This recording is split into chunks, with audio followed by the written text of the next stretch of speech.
Hi, everyone. This is Bob Poole, and welcome to the Water Cooler Hangout. I'm here today with CEO C.L. Lee Rutherford. Lee is the founder and, as I said, the CEO of a company called EchoSat, which you may not have heard of because it's not a household name, but I'm going to bet you that in your dealings somewhere along the line, when you may have purchased gas or gone to a convenience store, you've interacted with EchoSat. So welcome, Lee, to the Water Cooler Hangout. Why don't you tell us how that's possible? Thank you, Bob. Good to talk with you. Let me just take a moment and say how much I enjoy reading your water cooler every day. Whereas you and I may not always agree on the political aspects, I appreciate your common sense. Well, thank you. Thank you very much. When I read the water coolers, it's sort of like sometimes when you pay a big fee and you go to a sales motivation seminar, you leave there and say, gee, I knew all of that, I just didn't do it. And so your water cooler is, for me, at least a reminder of the basic things that most of us are looking for, just plain common sense, which is not too common sense anymore. So that's nice, Bob. Keep it up. Well, I do appreciate that. Thank you. It's nice to know that someone is getting value out of it. Well, yeah, and you are. Listen, I appreciate that. Our company is actually the company itself is a group called Tower Communications Group, of which I'm the CEO, and we have a couple of divisions under the Tower Communications Group. And when you say that we probably have touched someone, that's probably true.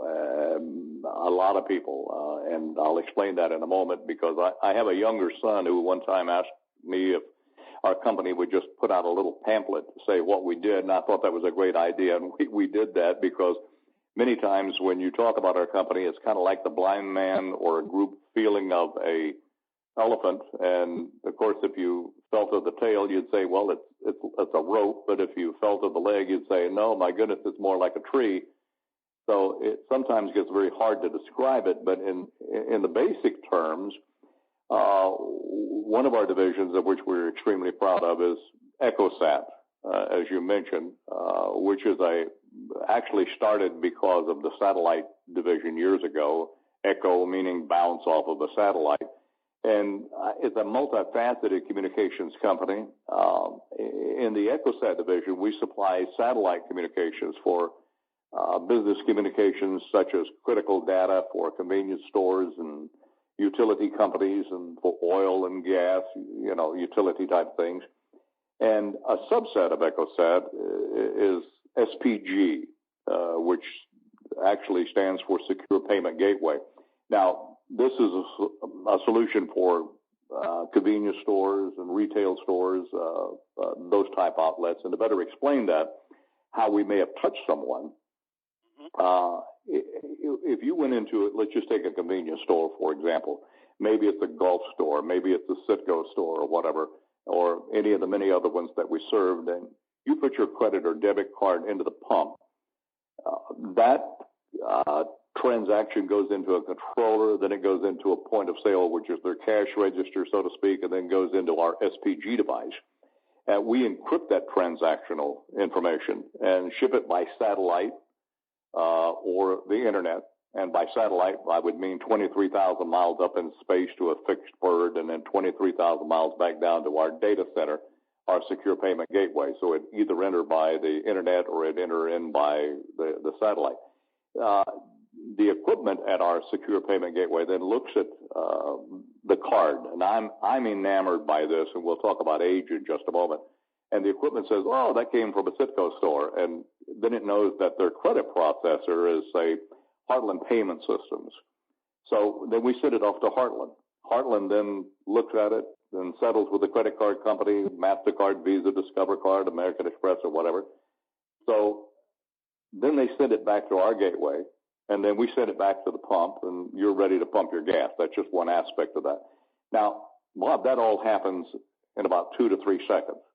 And we're 0.6 of a second of all of that thing that's going on. And for a guy that's my age that is very familiar with the old Royal typewriter and the fax machine as being a technological advance in communications, I still get amazed. So to me, it's still amazing.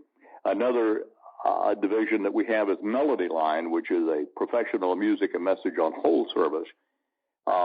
We provide music and messaging that you hear when you call a lot of businesses and you get put on hold. No one wants to be on hold, but if they're on hold, it's a good time to utilize that time with the right kind of music or whatever to tell them about your services until somebody comes on board. And one of our largest customers is probably, without naming a name, the largest nationwide insurance carrier in the United States. And we supply that service to all of their offices and their agents. So, yes, you've heard us somewhere and didn't know who it was, could have cared less, but hopefully we did it with excellence. Well, it's a fascinating story, and I want to go back to the beginning because I know a little bit already about your story. So why don't you start with radio, because you have a great voice, and you should be on radio. Thank you. Which you were. Are you trying to tell me that I don't have a face for TV? Is that what you're trying to say? Or I'm not sure, Lee. I'm joking you, Bob. That I learned a long time ago I didn't have a face for television, so consequently that's one of the reasons I chose radio. But anyway, it's I've had a great life. I've enjoyed life greatly and my work. I think very few people in the United States can say that. I feel for the people who don't like what they do because I've always been blessed. I mean, I've really been blessed to have done things I enjoyed and somebody paid me. Back in the early days of being a broadcaster and the early days of being a disc jockey, that people paid you to do that, and you also could MC the concerts, whether they be the Supremes or the Beach Boys or whatever, and somebody paid you. And I thought, well, that's fantastic, And so that later morphed into a more responsible thing, in my opinion, as I went into journalism and news broadcasting. And I started doing commercials I was blessed with a good voice, I think. I think that's a gift from the Lord, actually. So I started doing commercials for some people in the New York and New England area. And at one time, I ran an advertising agency at one time, placing even the orders. I'd do the buy orders. I would write it, I'd voice it, I'd produce the commercial, and then, put it out to markets, whether it be in Philly or whether it be in New York City or in the Catskills. Kind of the way I guess you'd want to know how we evolved into that, I suppose. Well, I know you at some point started your own radio network, which I think people would like to hear about. Yes. There's a basic philosophy that I've always tried to live by, and I think that's important in sales, that in trying to sell widgets or something is to find a need and meet the need. And as a result of being in broadcasting, I had started doing some commercials for a group out of New York, and one of the principals in that particular business one time asked me to come in, and they said, hey, we got beautiful stores, in his opinion. He had several of them, many of them. And he did. He had beautiful stores. They had beautiful ads. They had the color combination just right. They were looking at everything. And we walked around the store, and I said, why are you playing the music that you play? And back in those days, it was elevator music. It was Mantovani and the Yellow River and those kind of things. I said, what's your demographics? And the demographics happened to be 18 to about 35, 38, and it was mostly female. And I said, well, why don't we experiment with something? Why don't we create a radio network that I would supply for you, just like it was your own radio broadcasting station? And let's just call it, for example, WJMY or whatever happens to be the so-and-so radio network. And, we did that, and it was a phenomenal success. It was before its time, actually. But it worked, and it worked very well. When did you do this? Oh, this had to be, let me see. We'll go back maybe 20 years. Okay. 20 years ago, I would suppose. it was back in the time where it really worked in the store. And then, of course, I went around peddling it and I had a bit of success in peddling it, as I would say, when you're meeting different people. But for the most part, the reaction I got from a lot of people, you want to put singing in my store? So, but it worked out real well if we programmed the music to the demographic profile and selected the music like 18 to 35 at that time. That was Julio Iglesias and some of the love songs and various things like that, and interspersed it with commercials about something in the store, like shoppers, back in our pantyhose department, we have this or whatever. And it increased sales, and then immediately you could see the results. People were happier. They spent more time in the store. The ladies took more time, and sales went up. So I had the facts, and then it did catch on. We did a great number of stores in that particular manner, and actually wound up one of our crowning achievements. We did back during the heydays of Kmart. We did all of Kmart nationwide. We did all of the stores, so people would have heard me, for example, as a voice inside the Kmart stores back in those days when they were really booming. And so that's kind of how that all started, as far as the broadcast background. Now, as we pivot off of that to say, find the need and meet the need, I think it's important to kind of keep your antennas up, and you're always saying, ask questions and listen. That's your slogan, so to speak, and how very true it is. Just be aware of what's going on and think outside the box. So I was with one particular chain, and we're supplying music to them by satellite. Well, I'm listening to the guys talk, and they were having a difficult time getting data back. In other words, at night, they had a bank of phone modems in their headquarters, and it called out to every one of their stores, and by this time, they had risen to maybe 125, 130 outlets, and they were located Catskills and Punxsutawney and different places. Those stores were. So the calls were made automatically at night, accessing the servers in the store and trying to drag back information. Well, that wasn't a very reliable way of doing things because you had broken connections on the telephone lines and it had incomplete data. Some stores couldn't get a hold of. So the next morning, you only had a window from the time the stores closed at 10 till the stores opened back up the next morning at 10, and for management to look at it to see inventory, what's hot, what's not, what things need to be done, and what shipments need to be sent where. So they were working out of incomplete information. So I said, okay, we got satellite dishes. Now we're pumping music one way with a satellite network. Why don't we look into the fact of doing two-way? We'll send stuff to the store. We'll suck data back into our place and pipe it into you so that you've got all of this that you can put together by the time. So that worked. So therefore, we went into the two-way satellite business. Then, of course, that went in from doing that to the early days. I've been around a while, as you can tell, to doing credit cards. Then you could process credit cards real quick. You could pull those over the satellite, get them off to the processor, get them back. And it was just, to me, an evolution that I happened to be at the right place at the right time. And like I said, I really do believe my life has been blessed. I have a lot of favor, and I really, without getting too much into it, believe there's a lot of divine providence many times that happens. We'll talk about that maybe in a little bit later. But under the principle of pray as hard as that God had to do it all, and then work as hard as though you had to do it all, kind of a deal. So it works out good. That's kind of how it evolved into where it is today. Right, and then so we end up with the EchoSat and the your entire secure payment gateway. So this is all from a guy who remembers Royal typewriters and kind of enjoys them. So you must have a pretty good team. I have an excellent team. By the way, you're up in Pennsylvania. You probably remember the Clover stores, the Strawbridge and Clothier division of discount stores. You remember those? Sure. Yeah, we used to do Clover before they finally went out of business or got sold or doing something. And they were great people, by the way, wonderful people, ran good operation. But speaking of people, I have excellent people. I have awesome people. I am blessed in that area to have a team of people that you can rely on.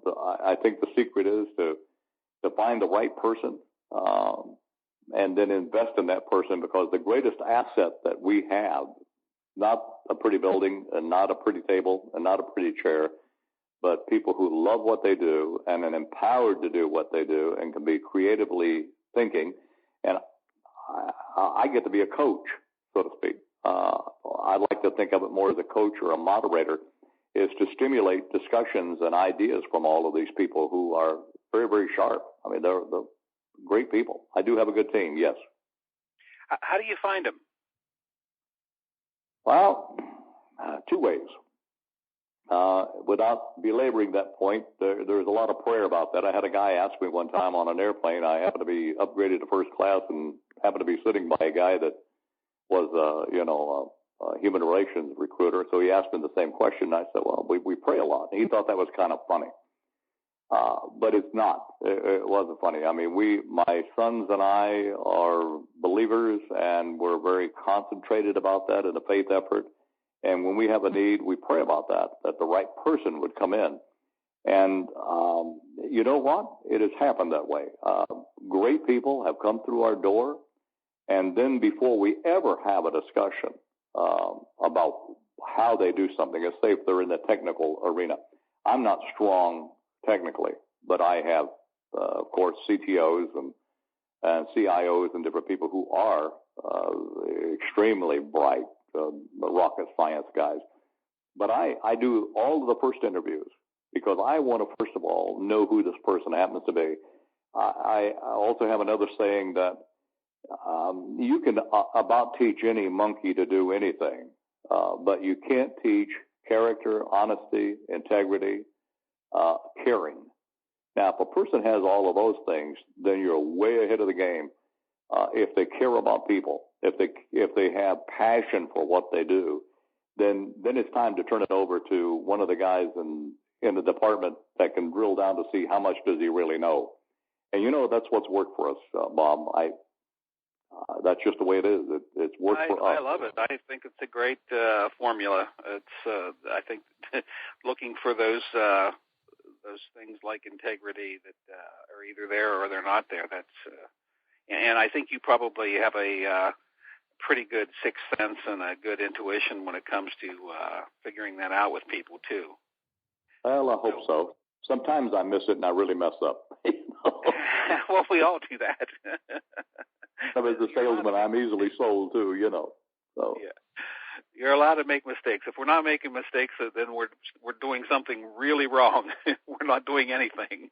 You're right, and hopefully they don't cost you too much. And the ones that really cost you a lot, then you remember them very well. Yes, those are the good lessons.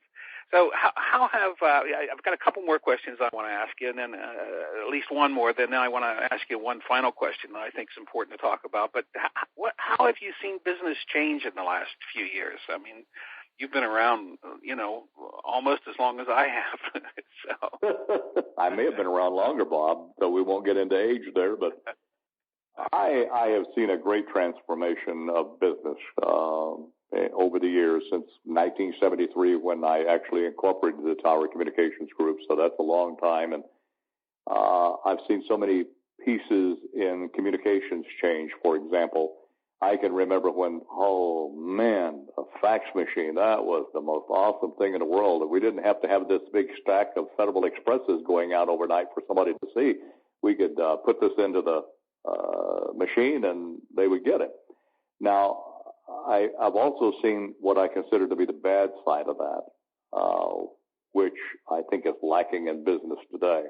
Back then, we had a whole lot more of inter or personal relationships with different people. You picked up the phone, you called, something was going on. Today, we have, and I utilize email. I'm a big fan of the internet and emails and communications, and I think it's wonderful to put all of that information together, and you got a track record, and you can respond immediately, and everybody can be online. My team can get on there and we can find an answer for you or address the situation very quickly and not have to schedule it for tomorrow or the next day when 15 people get on the telephone. but that has also robbed that calling of people and being able to just say, hey, Charles, how are you? Many times anymore, I see in business today, they're avoiding those calls. They want to hide from that call because it does take time. It takes time to talk to somebody. Sure. And it's better to be addressed by an email. And unfortunately, not a lot of people are thoughtful in their email. They may be sharp in their personalities, and they just type out a few things, and somebody misinterprets it on the other end, and that causes anxieties, and then you may go back with some other way of answering that, and that's not what they meant at all. So I've seen a deterioration, I think, in communications with the advance of communications. Simple and sweet. I guess I've seen a lot. And the demands are now that you do it now. I'm on duty 24 hours a day, 7 days a week. There's no changing that. If I'm on vacation, that does not mean I have a vacation from work. I have the tools. I have the iPhone. Different people have, the BlackBerries or whatever. And the one thing that I realize is that my customer comes first. I have that responsibility to my team. My team has that responsibility to me, and we have that responsibility to each other. These are the people that pay our salaries and keep the lights on and allow us to do these wonderful things that we do. So, instant communication.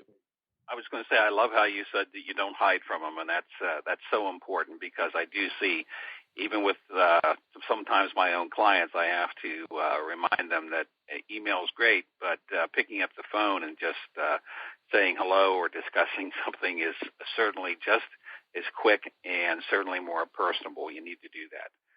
You can't hide. We may be in a technology business, but you know what? The basic philosophy, we're still in the person-to-person business. People, and it's an old adage, and it's worn out, and people get tired of hearing about it, I think, but people really don't, they don't care how much you know until they know how much you care. And I think you've got to keep that in there. I like everybody I do business with, and the people that I don't do business with are friends that I haven't met. And I believe that's honesty in my part, because I'm a people person. I like people. And I actually can get carried away sometimes, and my team will say, okay, it's time for you to shut up, But I do. I like people. And if you don't like people, you ought to be in the business. Simple and sweet. You need to be in the back room designing computer programs, maybe, or something like that. But absolutely. Let somebody put the meal under the door to you or whatever. Stay out of the business. Don't go there. But we're in the people business, first of all.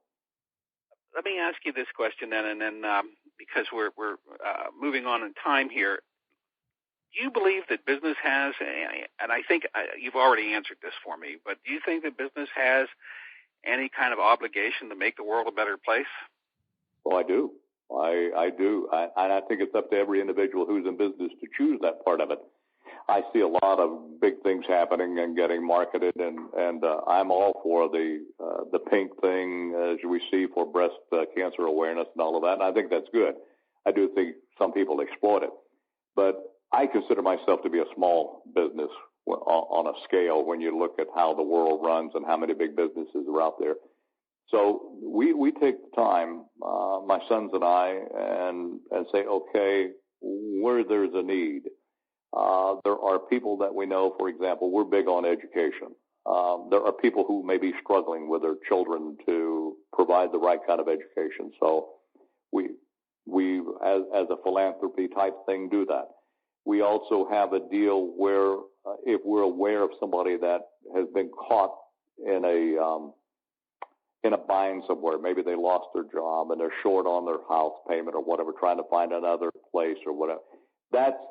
We all can play a small part. We all can't be the guy that creates or sends $100,000 to MDA or whatever. Not that I think that's good. I'm not bashing that. But we all can play, no matter how small we are, in doing something to better somebody else's life or to better your community or to be involved. And again, it's just being aware. And Yes. The answer, without all of that long, is yes is the answer. Yes, we all have a responsibility. I kind of thought that's how you felt, and certainly I feel that way. I wish that all businesses felt that way. So, but, one at a time, maybe we can convince them that that's the way to look at it. And I like what you're doing on a small scale when you can reach out and help people locally and in your own community and make a difference right there. You can see a difference happen. Sometimes when you send off a check to an organization, you don't know, how much of that check's going to expenses and how much is actually getting into the right hands of the right people. So, well, you're right. You can make decisions, and you look at some of these things under bad reports where 76% is used for building or for staff or whatever. My entire team last year forewent the Christmas party. We usually have a fairly big Christmas party, and we decided not to do that last year. And everybody submitted names of people they knew that had a need, and then we assigned a task in there to go out and meet those needs and to help other people have a Christmas that normally wouldn't get a Christmas. And I think that did a whole lot better than probably all of us sitting around the table and being slapping each other on the back. We all felt good about it, and I think that made a difference. My people made a difference to somebody. Yeah, that's a very, very nice story, and I'm sure the people of we didn't mention you're located in Lexington, Kentucky. That I'm sure the people down there appreciated that too. Yep. And they remained anonymous, so that was good. That's great. So let's wrap this up here because you have a great story, and I could sit here and talk to you forever and listen to, I'm sure, one story after another, and maybe we can have you back on again sometime, and we can share a few more stories. What do you think of that? I'd enjoy that, Bob. Sometimes you wonder if you have anything important to say, but if somebody grasps one piece out of something, whether it be the Christmas party or whatever, then time has been well spent. I would be happy to do that. Enjoy being with you. I enjoy what you're doing. So, be a part of that, I would appreciate that, yes. All right, and thank you for being with us today. Thank you very much. Enjoy your fall weather down in Lexington.